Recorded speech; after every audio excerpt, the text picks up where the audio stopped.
به دعوت کمیته روابط خارجی کنگره آمریکا، خانم مریم رجوی رئیس جمهور برگزیده مقاومت در استماعی که بعد از ظهر روز چهارشنبه 29 آوریل 2015 9 اردیبهشت 94 در کنگره برگزار شد شرکت کرد.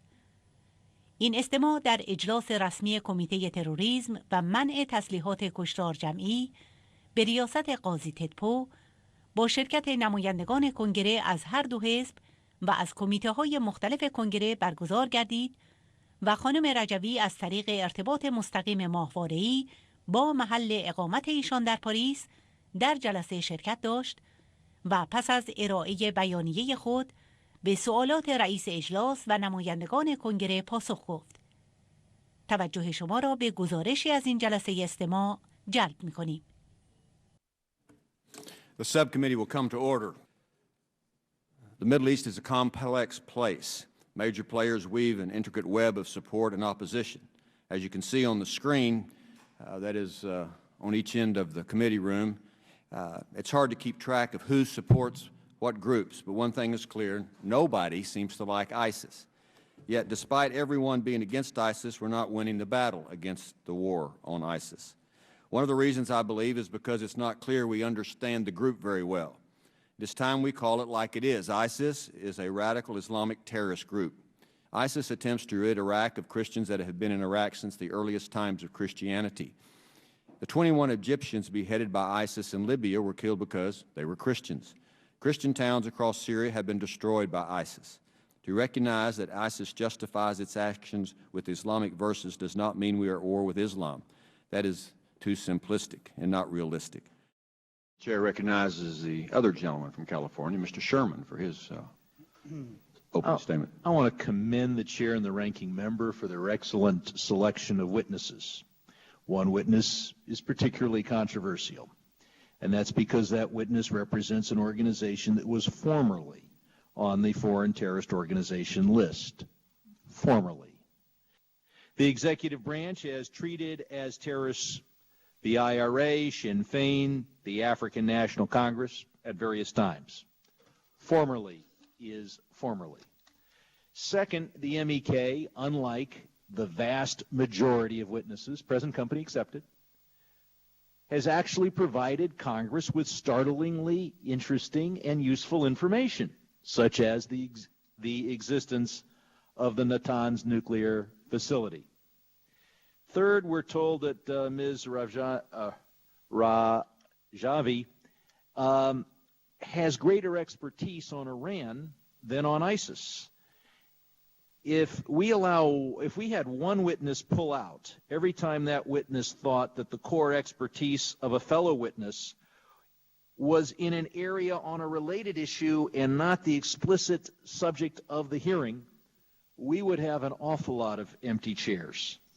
And finally, the press has attacked the inclusion of the MEK in this hearing because although the MEK has provided incredibly useful information, they tend to provide information that furthers their public policy interest.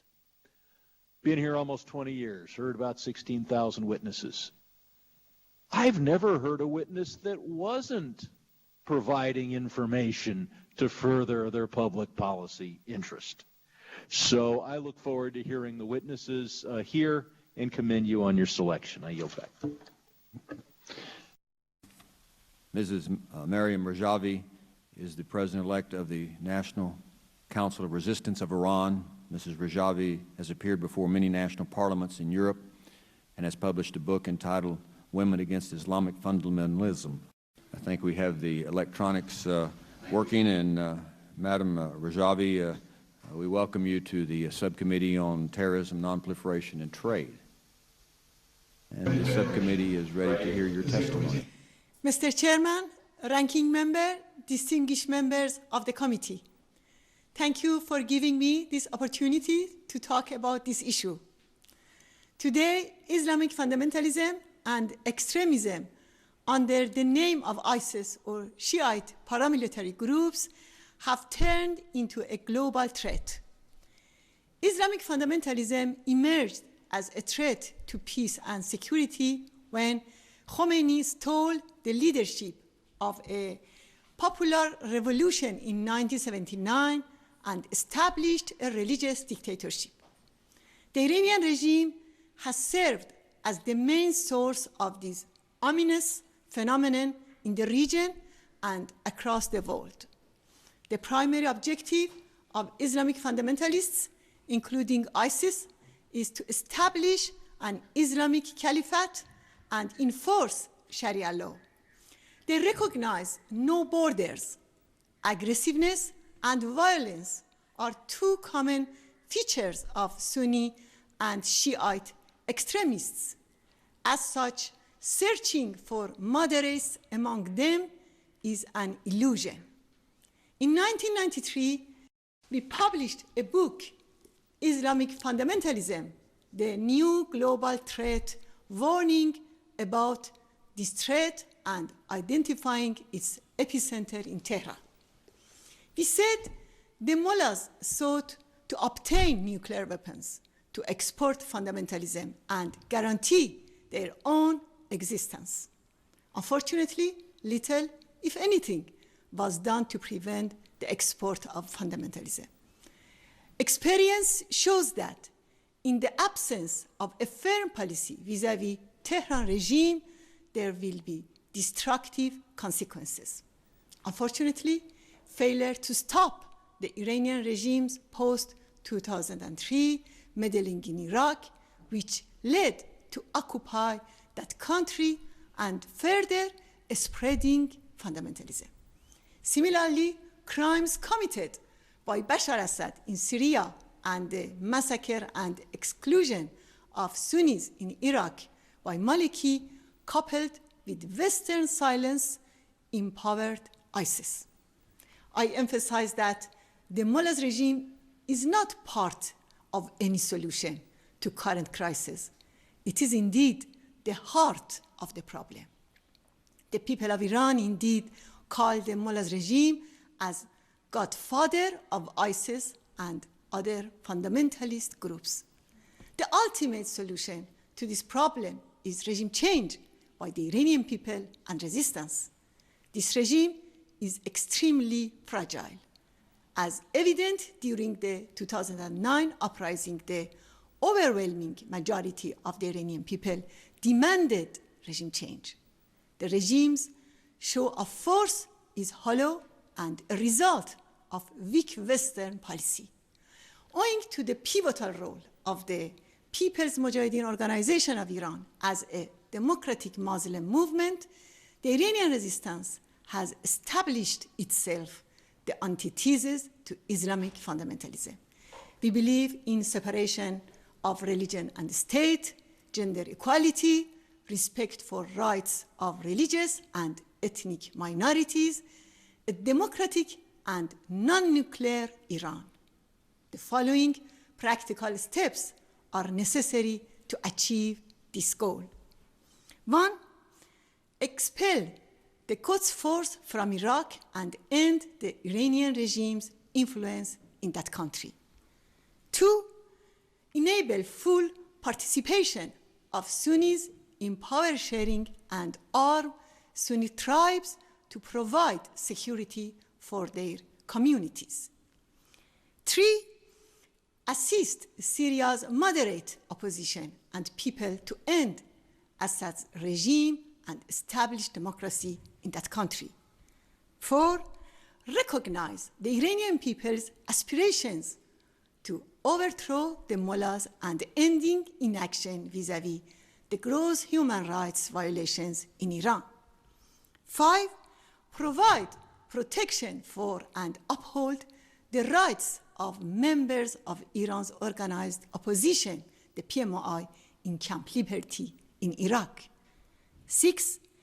Empower the true democratic and tolerant Islam to counter fundamentalist interpretations of this religion. And 7. Block all pathways for the mullahs regime to acquire nuclear weapons. But let me finish by a quote from America's first president, George Washington. The harder the conflict, the greater the triumph. Thank you very much, Mr. Chairman. Thank you, Madam Rajavi.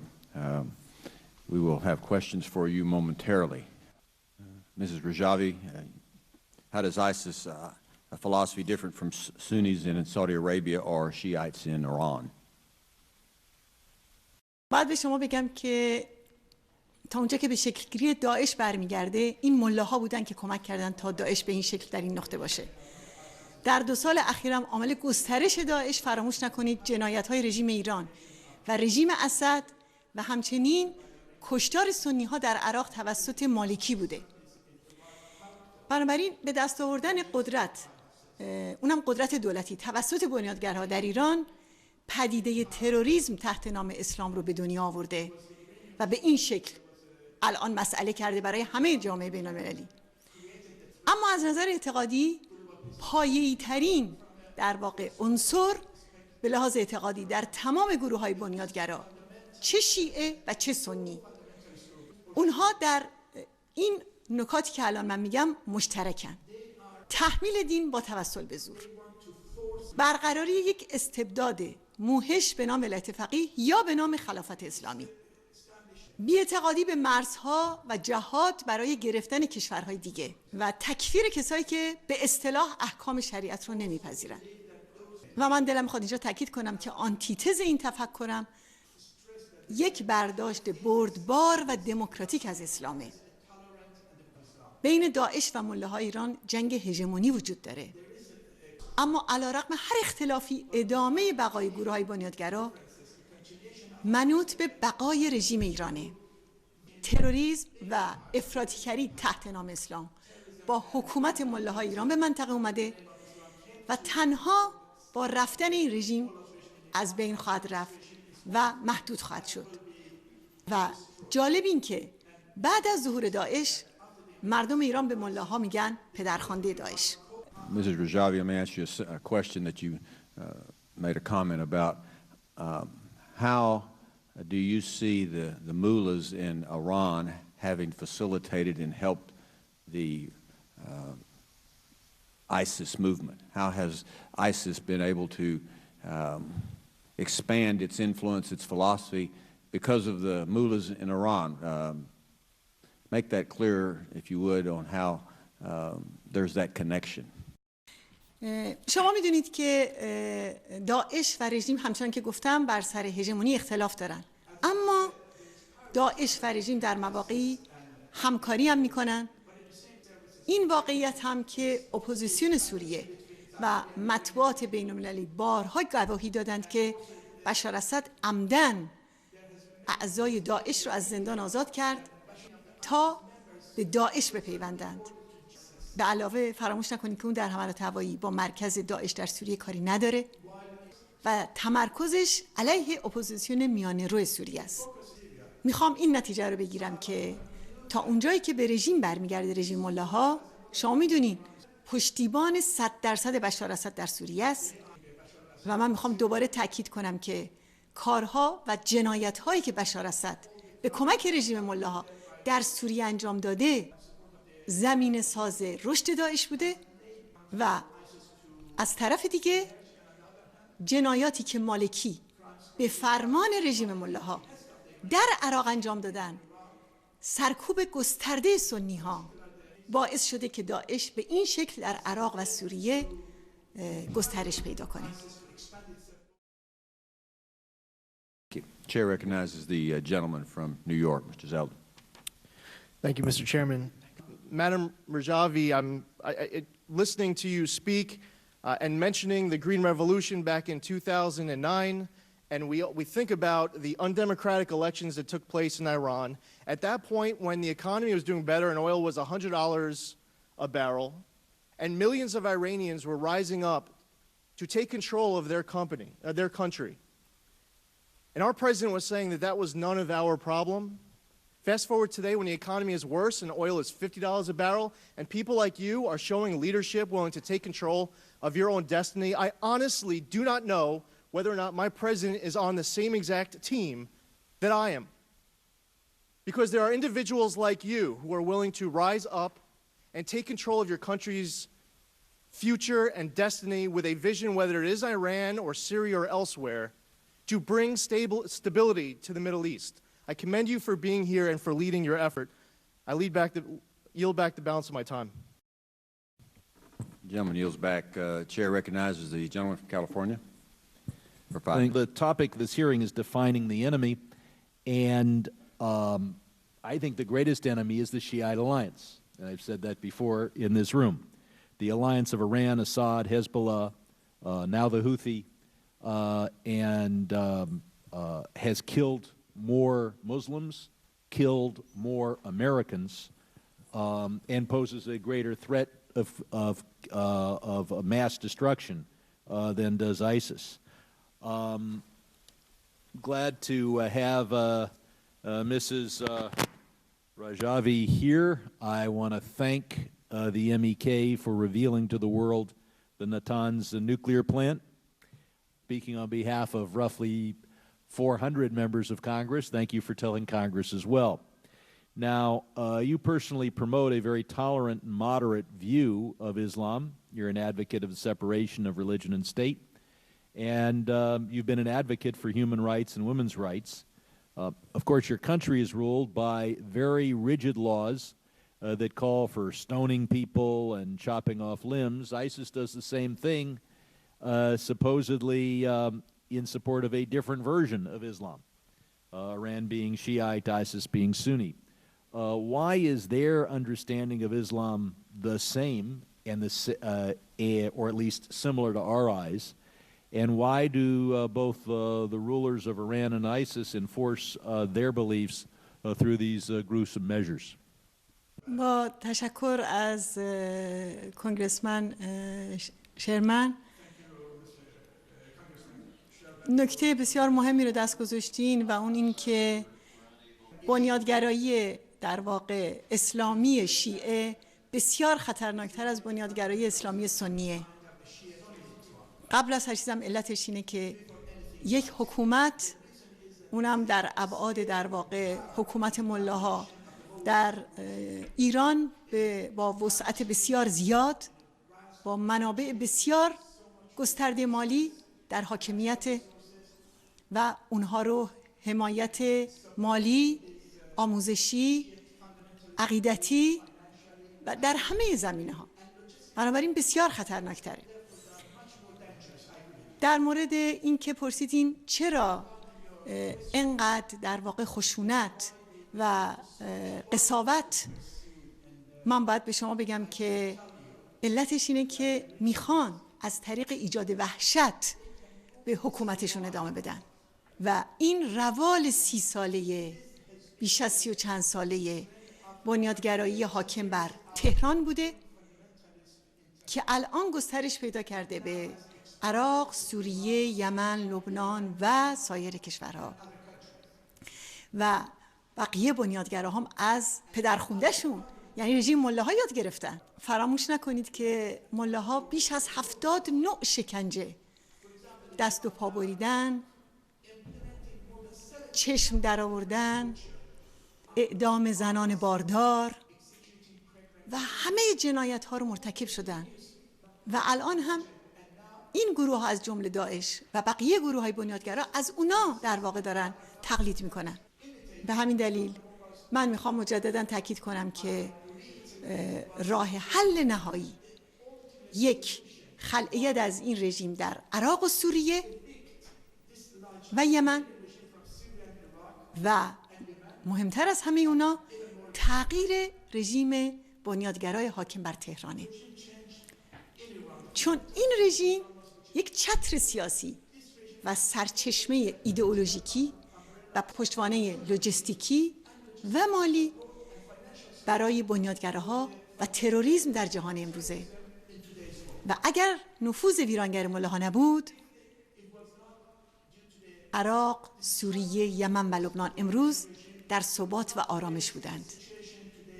فراموش نکنید با سرنگونی رژیم ایران شبه نظامیان تحت فرمان سپاه قدس نظیر حزب الله لبنان، انصارالله حوثی در یمن و گروه‌های چنگانه در عراق در جا منهدم و نابود میشن و فضای حیاتی برای گروه‌های بنیادگرا از القاعده تا داعش و سایرین از بین میره. And with ask unanimous consent that Mr. Davis, who's not a member of this committee, be allowed to ask questions, and if there's no objection, then the chair recognizes Mr. Davis from Illinois. Thank you very much, Mr. Chairman, and I want to thank you for your indulgence. Indeed, I am not a member of this subcommittee, but I do have interest in the subject matter, and I want to thank you, and I thank both of our witnesses for being here. Mrs. Rahava, over the past 30 years, the United States has been drawn into some serious diplomatic and military dead ends in the Mideast by mistakenly backing individuals and organizations claiming popular support, which turned out to be largely exaggerated and somewhat manufactured. Would you please tell us about the role of the National Council of Resistance in Iranian civil life and its place in current Iranian political life? And how do you measure your popular support in Iran? باید به شما بگم که در جامعه‌ای که اختناق مطلق برش حاکمه، میدونید که امکان مراجعه به افکار عمومی نیست و ملاها هرگز حاضر به انتخابات آزاد نمیشن.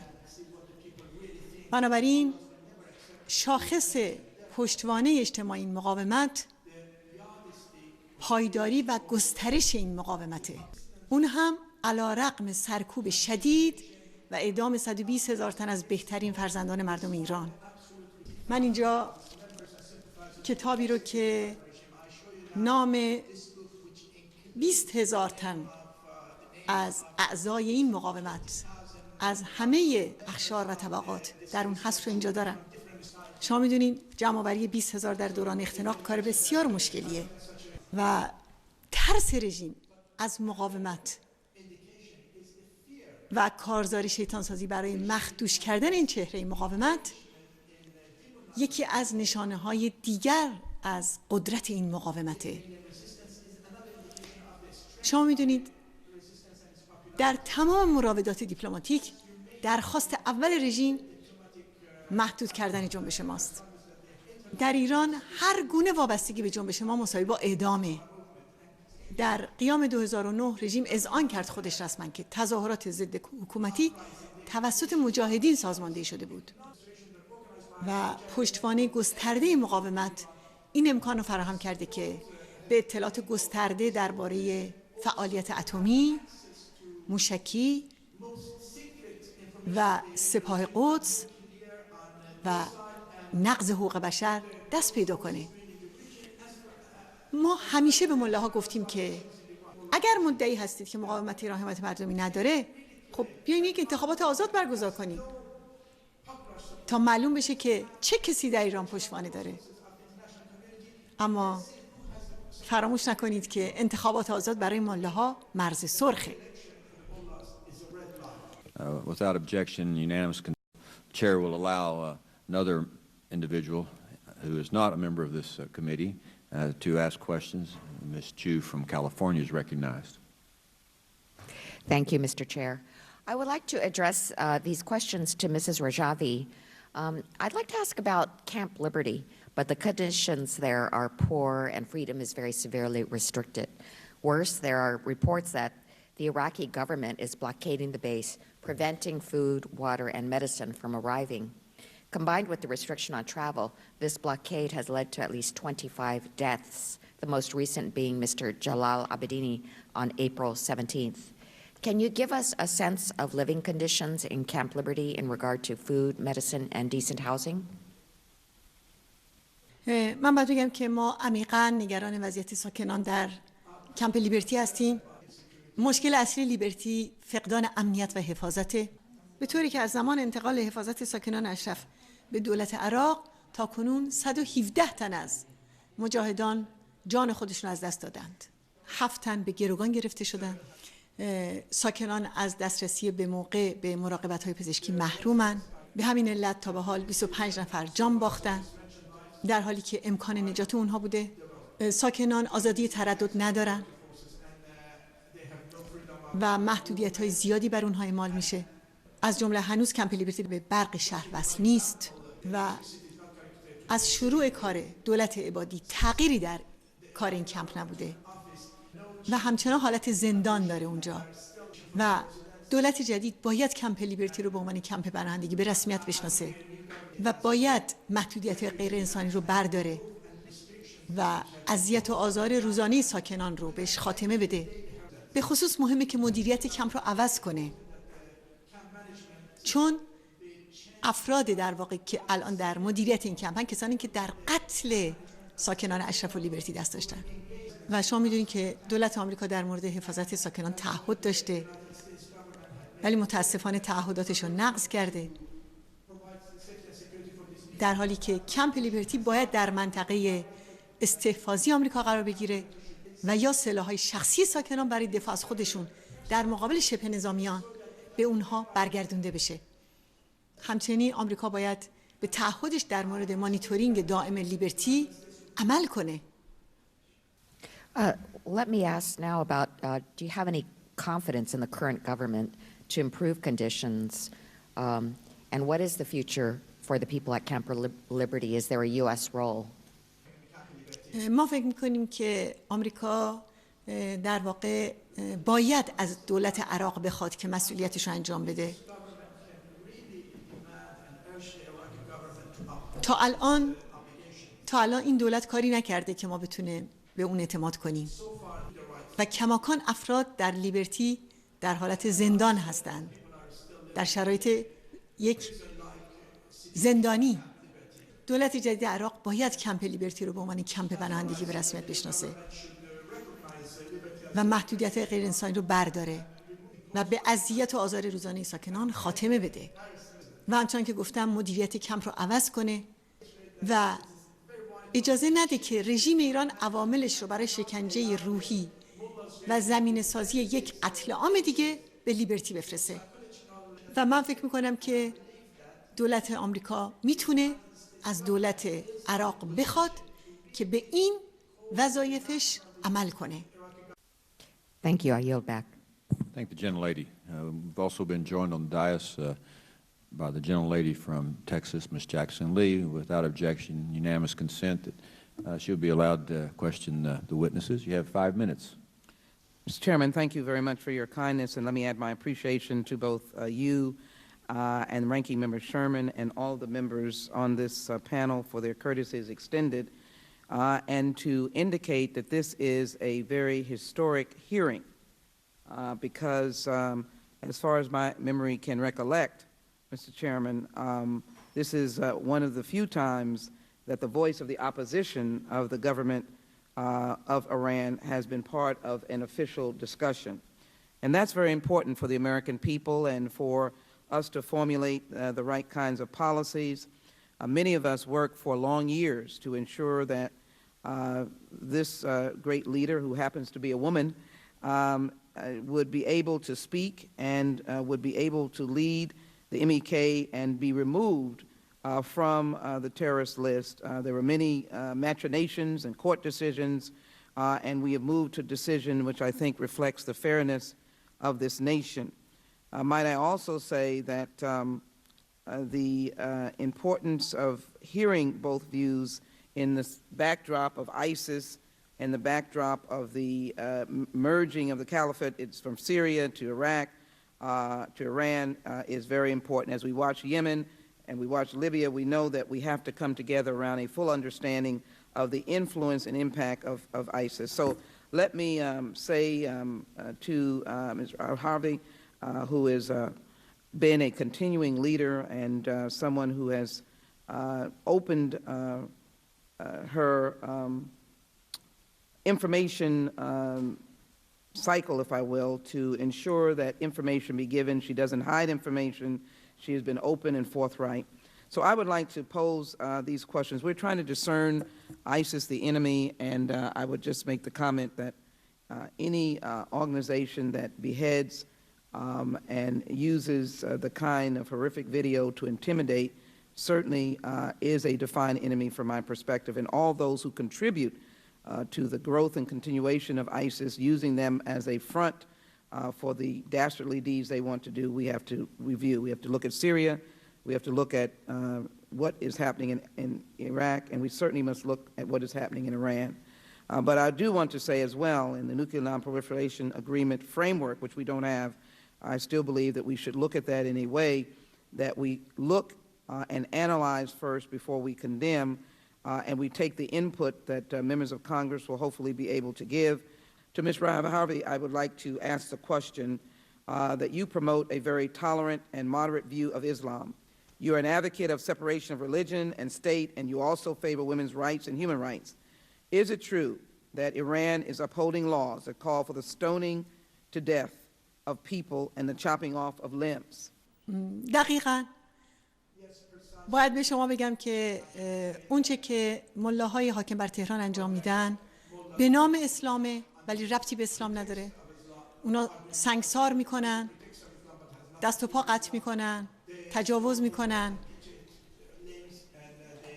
و تا الان بیش از 120,000 تن از بهترین فرزندان مردم ایران اعدام کردن. به نام دین و اسلام این کار کردن. ولی من باید به شما بگم که اسلام دین رحمت و آزادی و استبداد و تبعیض و تعصب دینی رو رد میکنه. و همچنان که کنگرس وومن خانم جکسون اشاره کردن، جکسون لی، ما به جدایی دین از دولت اعتقاد داریم. ما به برداشت بردبار و دموکراتیک از اسلام معتقدیم که همون اسلام حقیقیه. ما معتقد به رأی عمومی هستیم و خواهان جدای دین و دولت. از نظر اسلام زن و مرد برابرن، در حالی که شما میدونین بنیادگراها زن ستیزند و هر چیزی که بر پایه زور و اجبار و اکراه باشه اسلام نیست. نه دین اجباری، نه عبادت اجباری، نه حجاب اجباری. و به قول قرآن لا اکراه فی الدین. Thank you. I'm going to make these very brief because I know our time has ended. I just simply know that in the 1979 revolution, the Iranian intellectuals called for democracy and human rights. You just mentioned Islamic fundamentalism, which Iran seems to be the epicenter of, and therefore promoting terrorism. You might want to comment how you think this happened to Iran, and then maybe the top challenges that we must face. If we identify ISIL as an enemy, what are the challenges that relate to freedom, democracy, peace, and security that we all want to see? Let me finish by saying that if you have any comments about Camp Liberty and those continued attacks, if you want to include that as to how we can work to better stop that. And I would appreciate the Chairman's indulgence, and I thank you very much for your answers to these questions. من باید به شما بگم که مردم ایران دموکراسی میخواستند و میخواهند. متاسفانه خمینی رهبری انقلابی رو که مردم ایران برای آزادی و دموکراسی بهش دست داده بودن رو بود و در واقع یک حکومت بنیادگرا رو که با کشتن آزادی ها و حذف همه نیروهای سیاسی در جامعه به ویژه زنان و جوانان به پیش برد و الان در واقع 37 ساله که یک حکومت بنیادگرا در تهران حاکمه و میدونین که البته این حکومت پایه‌هاش بر صدور بنیادگرایی و تروریسم، سرکوب مطلق در داخل و به دست آوردن در واقع بمب اتمی برای به گروگان گرفتن سیاست جامعه بین المللی. اینا 4 پایه این حکومت بنیادگرا هستن. در ماه آوریل شما فراموش نکنید فقط 150 نزدیک به 150 اعدام بوده. یعنی فقط با سرکوب و اعدام بر جامعه داره حکومت میکنه. ولی در مقابلش یک مقاومت سازمان یافته بیش از 37 ساله که ایستاده و تونسته این رژیم رو، بنیادگرایی و تروریسمش رو افشا کنه و به دنیا نشون بده که چه کسی پشت بنیادگرایی و تروریسم در عراق، در سوریه، در لبنان، در یمن و در سایر جاهاست و نشون بده که سایت های مخفی اتمی اون چگونه برای به دست آوردن سلاح اتمی این مدت مشغول کار بودن و چگونه نقض حقوق بشر مستمر در ایران واقع شده. ولی مطمئنم که مردم ایران هم به کمک مقاومت ایران می توانند رژیم ملاهای حاکم بر تهران رو سرنگون کنند و آزادی و دموکراسی رو برای مردم ایران و مردم منطقه به ارمغان بیارن. و در مورد لیبرتی باید بهتون بگم که مجدداً دولت آمریکا در مورد حفاظت ساکنان تعهد داشته، ولی این تعهدات نقض شده و دولت آمریکا باید کمپ لیبرتی رو در منطقه استحفاظی خودش قرار بده و شرایط محاصره اونجا رو از دولت عراق بخواد که لغو کنه و حقوق اونها رو به عنوان افراد حفاظت شده تحت کنوانسیون های ژنو به رسمیت بشناسه. Thank you. Thank you very much, Chairman.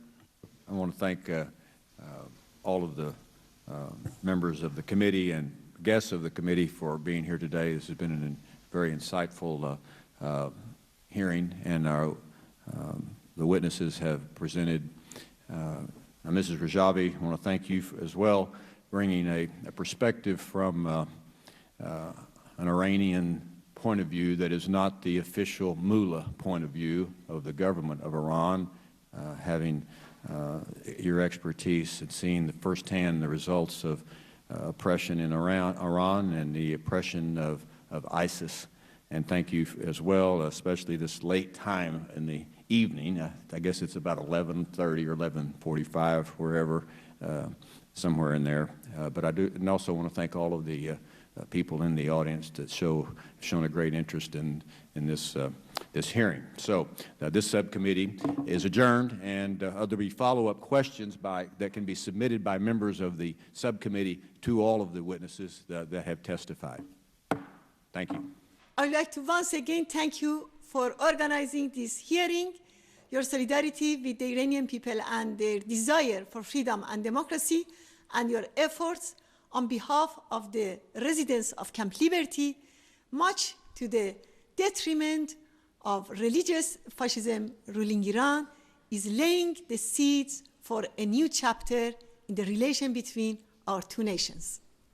The Moras ruling in Iran do not represent the Iranian people, and it is time for the international community to reject Mullah's regime and side with the Iranian people and resistance to establish democracy in Iran.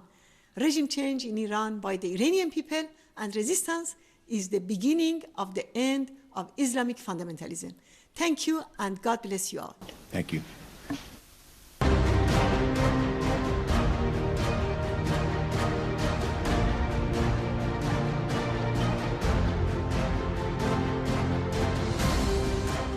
Madam Rajavi, we welcome you to the Subcommittee on Terrorism, Non-Proliferation and Trade. We published a book, Islamic Fundamentalism, the new global threat, warning about this threat and identifying its epicenter in Tehran. I want to thank the MEK for revealing to the world the Natanz nuclear plant.